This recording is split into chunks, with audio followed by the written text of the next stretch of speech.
Welcome back to In the Paint with two-time defending Banks of the Wabash champs North Vermillion getting hit hard by graduation. The tourney's really up for grabs this year. The first Banks of the Wabash semifinal had Riverton Park against South Vermillion.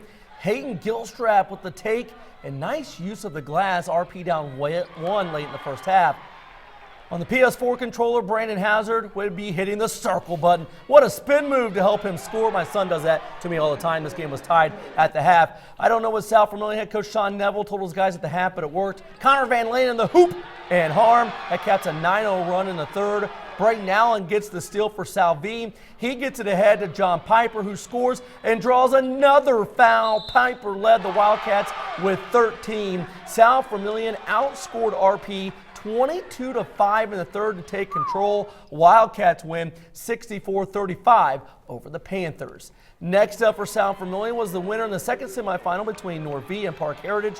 Tristan Bush splashes home a 3 for the Falcons. Good start for North Vermillion. Love the hustle by Park Heritage big man Connor Davis. The Wolves turn the ball over trying to get it to him. Davis stays with it, gets it, and puts it back in. That young man has a motor that doesn't stop. He had 17. Heard a lot about Park Heritage freshman Christian Johnson. The kid oozes with potential, scores 2 of his 10. Check out the defense by Connor Davis. He says, "Get the shot out of here." That swat leads to an Austin Petrilla fast break bucket. Park Heritage wins big, 66-32. The Wolves pick up their first win ever over the Falcons. Mr. Marty, you're up. Thanks, Rick. The Linton Miners took to the court tonight, ranked #1 for the very first time in program history. The 2A top-ranked Miners visited the Eel Dome to take on Clay City. Third quarter, Miners already up big when Kip Fugers knocks down the 3 from the wing to extend his Miners lead. Fugers had 19 in this contest. Later in the game, great pass from Deverton Robertson to Joey Hart down low for the land. The freshman finished with the night with 14 points. Not the coach, the player. The player's better. Clay City still showing some fight, though, as senior Nathan Owens attacks the Miners in transition for the land.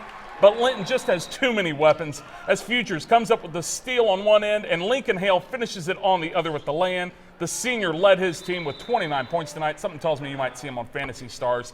Linton cruises by Clay City 77-48. A pair of 1-0 ball clubs met in Jasonville as Shakamak tangled with Bloomfield. Third quarter, Damon Kessler absorbs the contact and makes the tough shot for his Lakers as they trail by 2. And Rick, I love highlights like this because I don't even have to edit. We're just going to let the video roll. Look at Turner Royal just cut through everyone for the land. He finished with 19 on the night for his Cardinals.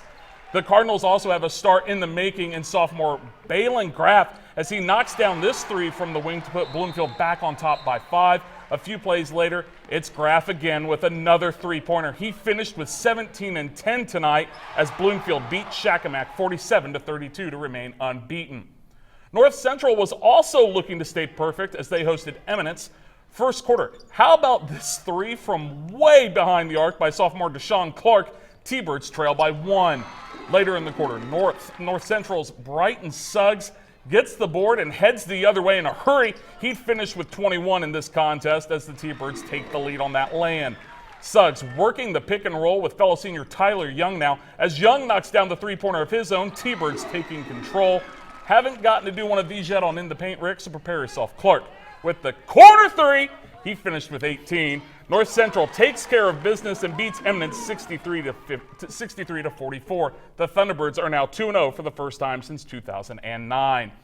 We're going to take our final timeout. When we come back, we'll have action from Lagodi, North Davies, and WRV. Plus, we also have the night Knox County basketball when In the Paint returns.